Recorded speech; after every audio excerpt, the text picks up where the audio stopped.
أعوذ بالله السميع العليم من الشيطان اللعين الرجيم. بسم الله الرحمن الرحيم.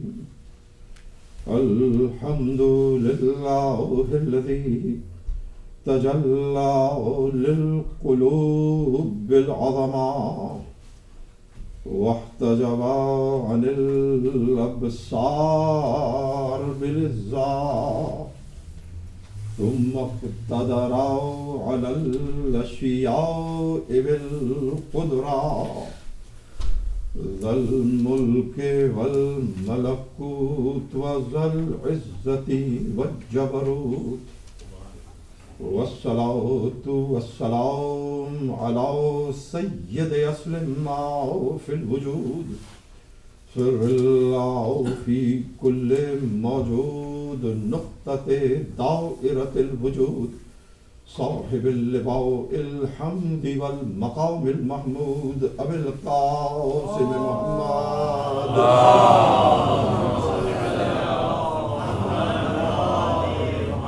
وأهل بيته الطيبين الطاهرين المعصومين المظلومين الذين أذهب الله عنهم الرجس وطهرهم تطهيرا.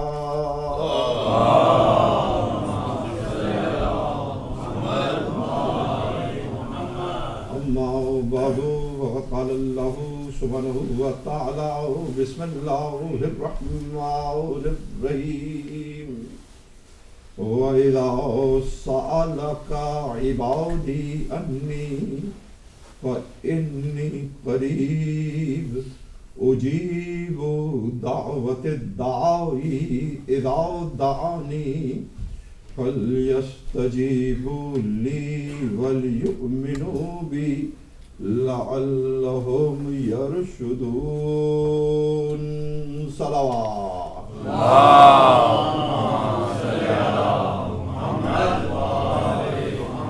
عزیزان گرامی، ایام عزا اور عشرہ اربعین کے اس 6 روزہ مجالس کے سلسلے کی یہ دوسری مجلس ہے کہ جو آپ سماعت فرما رہے ہیں. کل میں نے پہلی مجلس کا آغاز کیا اور سیرت و فضائل و ہدایات و امام زین العابدین علیہ السلام پر میں نے گفتگو.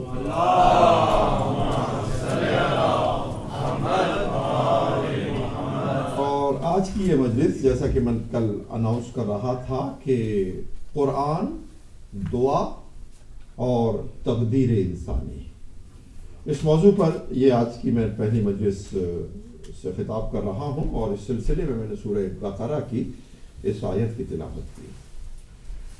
رب العالمین ارشاد فرماتا ہے کہ رسول وَإِذَا سَأَلَكَ عِبَادِي أَنِّي،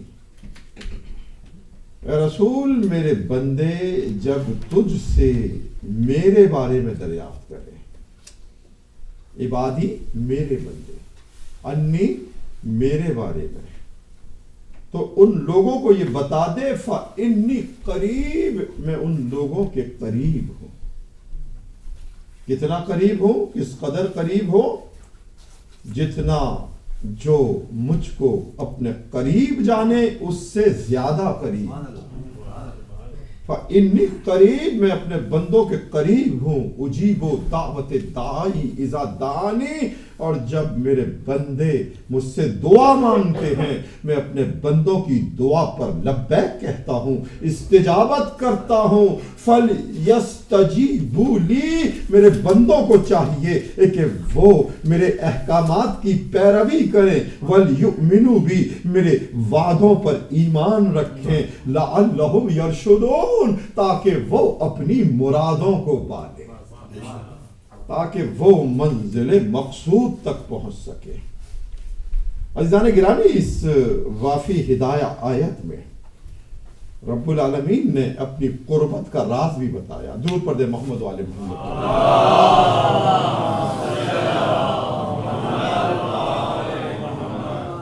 ایکچولی ایک بات میں آپ سے عرض کروں، خطابت کی جو پرابلمز ہوتے ہیں اس میں سیمیٹری سامنے بہت ضروری ہوتی ہے. یہ نہیں کہ یہاں کچھ ہیں بیچ میں گیپ ہے پھر کچھ ہیں یا لوگ اسکیٹرڈ ہے. سیمیٹری مائنڈ کو بیلنس بھی کرتی ہے. تھوڑا سا اگر آپ اور اس لیفٹ ہینڈ سائڈ پہ آ جائیں. جزاک اللہ. محمد و آل محمد صلوات.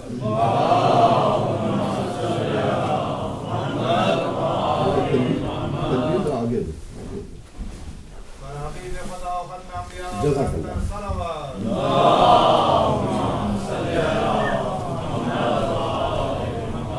عزیزان گرامی، دعا انبیاء کی سنت، دعا صالحین کا طریقہ، دعا عبادت گزاروں کی عادت، دعا ائمہ کی قوت و طاقت اور دعا بندگی کا راز. یہ ہے دعاؤں کے مختلف ڈائمنشن. اور عجیب و غریب بات یہ ہے کہ جب معصوم سے پوچھا اور ان کے جد کے بارے میں پوچھا کہ آپ کے جد کے فضائل کیا ہیں، یعنی امیر المومنین علی ابن ابی طالب علیہ السلام،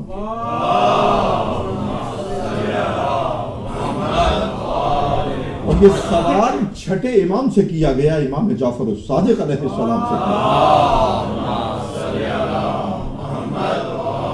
آپ کے جد کے فضائل کیا ہیں؟ تو امام نے جواب میں یہ نہیں کہا کہ بہت بڑے عالم تھے، جواب میں یہ نہیں کہا کہ بہت بڑے شجاع تھے، اگرچہ کہ تھے عالم، اگرچہ کہ تھے.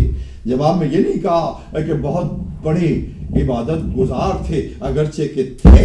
امام نے صرف ایک لفظ کہا، کانا جدی رجل دعا. میرے جد علی ابن ابی طالب اپنے رب سے بہت زیادہ دعائیں مانگنے والے انسان. میرے جد امیر المومنین میرے اپنے رب سے بہت زیادہ دعائیں مانگنے والے انسان تھے. تو آپ نے دیکھا کہ اگر علی باب شہر علم ہیں اور اگر علی لا فتح ہیں، اگر علی کی تلوار لا فتح الا ذوالفقار ہے، تو ان سب کی بنیاد، علی کی قوتوں کی بنیاد ان کے رب سے دعائیں مانگنا قرار، ان کے رب سے دعائیں مانگنا قرار پایا. اس لیے کہ دعا وہ ہے کہ معصوم نے ارشاد فرمایا کہ اگر کوئی اللہ کی گفتگو کو سننا چاہے، کوئی اگر اللہ کی گفتگو کو سننا چاہے تو وہ قرآن کی تلاوت کرے، اور اگر کوئی اللہ سے گفتگو کرنا چاہے وہ دعاؤں کو مانگتا رہے، وہ دعاؤں کو مانگتا رہے. تو گفتگو اور ڈائیلاگ کے معنی یہ ہیں کہ براہ راست آپ اس سے خطاب کر رہے ہیں. اس لیے خود آپ کی نمازوں میں بھی اور نمازوں کی ابتدا میں بھی ایک مقام آیا ہے کہ جہاں آپ نے براہ راست اپنے رب سے کلام کیا. آغاز نماز میں کیا، آغاز قرأت الحمد میں کیا، ایاک نعبد و ایاک نستعین. ہم تیری عبادت کر رہے ہیں اور تجھی سے مدد مانگ رہے ہیں. اس مقام پر عجیب و غریب بات یہ ہے کہ جب آپ نے نماز کا آغاز کیا تو پلورل ٹینس میں، جمع کے ٹینس میں کہا ہم. یہ نہیں کہا کہ میں تیری عبادت کرتا ہوں، یہ نہیں کہا کہ ایاک استعین میں تجھ سے مدد مانگتا ہوں، نہیں، ایاک نعبد ہم عبادت کرتے ہیں تیری، و ایاک نستعین ہم تجھ سے مدد مانگتے ہیں. لیکن عجیب و غریب بات یہ ہے کہ جب آپ نے سجدہ کیا اور سجدے سے اٹھ کر بیٹھے تو آپ نے کیا کہا؟ استغفر اللہ ربی و اتوب الیہ. میں استغفار کرتا ہوں اپنے گناہ پر، میں توبہ کرتا ہوں اپنے رب کی بارگاہ میں. جب آپ نے عبادت کا ذکر کیا تو سنگیولر ٹینس میں نہیں کیا بلکہ پلورل ٹینس میں کیا کہ ہم عبادت کرتے، ہم اے رب ایاک نعبد و ایاک نستعین، ہم تیری عبادت کرتے ہیں، ہم تجھ سے مدد مانگتے ہیں. مگر جب آپ نے سجدے کے بعد بیٹھ کر آپ نے جب اپنے گناہوں کا اقرار کیا، اس کی بارگاہ میں توبہ کی، تو جمع کے صیغے میں نہیں کی، سنگیولر ٹینس میں کی کہ میں استغفار کر رہا ہوں، میں توبہ کر رہا ہوں. ایک ادب سکھایا کہ جب تم عبادت کا ذکر کرو تو اپنے آپ کو تنہا عبادت گزار نہ جانو، سب کو شامل کر لو. مگر جب گناہوں کو یاد کرو تو سب کو گناہگار نہ قرار دو، صرف اپنے نفس کو گناہگار قرار دو.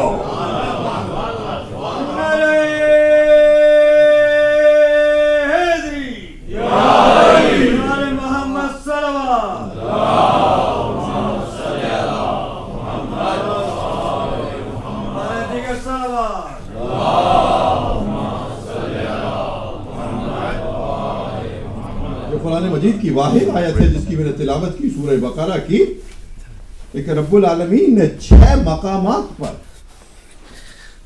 پرسنل ناؤن، اس کے معنی کیا پرسنل ناؤن کے، کہ اپنے وجود کو ایک آیت میں 6 مرتبہ بیان کیا۔ وَإِذَا سَأَلَكَ عبادی، میرے بندے، انی، میرے بارے میں، کہہ دے انی، میں، تیسرا مقام قریب، میں ان کے قریب ہوں، اجیبو، میں جواب دیتا ہوں، میں استجابت کرتا ہوں، دعوت داعی اذا دعانی، جب دعا مانگنے والا دعا کو مانگتا ہے، مجھ کو پکارتا ہے، فَلْيَسْتَجِيبُوا لِي، پھر اپنے وجود کا ذکر کیا، وَلْيُؤْمِنُوا بِي، اور پھر اپنے وجود کا ذکر کیا۔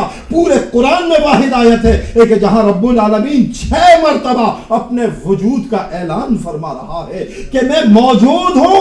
اس کے معنی کیا ہے کہ کوئی انسان قرآن پڑھے، کوئی تسبیح پڑھے، کوئی ذکر کرے، مگر اللہ کی موجودگی جتنی دعا کے وقت پائی جاتی ہے اور کسی عبادت میں نہیں پائی جاتی۔ دور پڑھا ہے کہ دور پڑھا ہے۔ 3 سال پہلے میں چلا گیا تھا، بہت سارے خطابت کے ریچولز میں نے بتائے تھے، مومنین شاید وہ بھولتے چلے جا رہے ہیں۔ درود پڑھ دیں محمد و آل محمد۔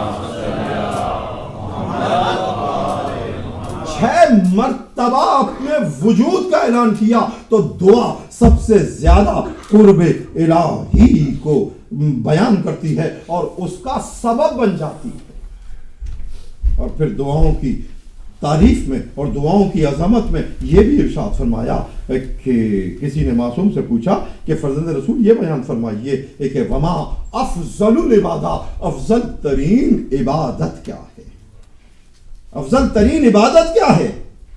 تو امام نے ارشاد فرمایا دعا ہوا افضل العبادہ، دعاؤں کا مانگنا افضل ترین عبادت ہے، دعاؤں کا مانگنا افضل ترین عبادت ہے۔ میں نے کل یہ آیت پڑھی تھی ایک دوسرے کانٹیکس میں، سورہ زاریات کی، انسانوں کی تخلیق کا، جنوں کی تخلیق کا مقصد وما خلقت الجن والانس الا لیعبدون، میں نے جن اور انس کو نہیں خلق کیا مگر عبادت کے لیے۔ انسان کی تخلیق کا مقصد عبادت۔ معصوم سے پوچھا کہ افضل عبادت کہا، ارشاد فرمایا دعا ہوا افضل العبادہ، دعاؤں کا مانگنا افضل ترین عبادت ہے۔ تو اس نے پھر پلٹ کر پوچھا کہ اگر دعا افضل عبادت ہے تو فرزند رسول یہ بھی بیان فرما دیجئے کہ افضل دعا کیا ہے، افضل ترین دعا کیا ہے؟ تو آپ سن سکتے ہیں امام نے کیا کہا، ارشاد فرمایا تیرے برادر مومن کے لیے پیٹھ پیچھے دعا کرنا افضل ترین عبادت ہے۔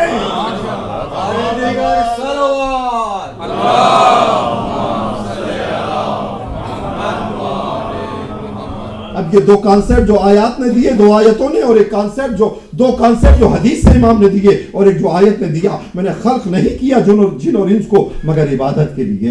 امام نے ارشاد فرمایا افضل عبادت دعا قرار پائی۔ پھر امام نے ارشاد فرمایا کہ افضل دعا برادر مومن کے لیے دعا کرنا قرار پایا۔ تو اب آپ نے نتیجہ نکالا کہ جن و انس کی تخلیق، ہماری اور آپ کی تخلیق انسانوں کے لیے طلب خیر کے لیے ہوئی ہے، نہ کہ برائی اور غیبت کے لیے ہوئی ہے۔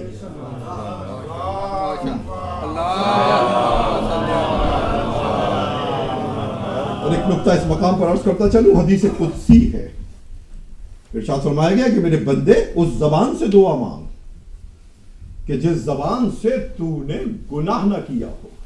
معصوم کے علاوہ کون سی زبان ہے کہ جس سے کوئی نہ کوئی گناہ سرزد نہ ہوا ہو؟ مگر حدیث قدسی کہتی ہے کہ اگر دعا کی استجابت چاہتا ہے اس زبان سے دعا مانگ کہ جس سے تو نے گناہ نہ کیا ہو۔ میری زبان میرے حق میں گناہ گار ہے مگر میری زبان آپ کے حق میں گناہ گار نہیں ہے۔ آپ کی زبان آپ کے حق میں گناہ گار ہے، میرے حق میں گناہ گار نہیں ہے۔ حدیث قدسی میں ہے کہ اس زبان سے دعا مانگ کہ جس سے گناہ نہ کیا ہو۔ تو اس کے معنی کیا کہ اگر میں آپ کے لیے دعا کروں اور اگر آپ میرے لیے دعا کریں تو یہ اسی زبان کی دعا قرار پائے گی کہ جس سے انسان نے گناہ نہ کیا ہوگا۔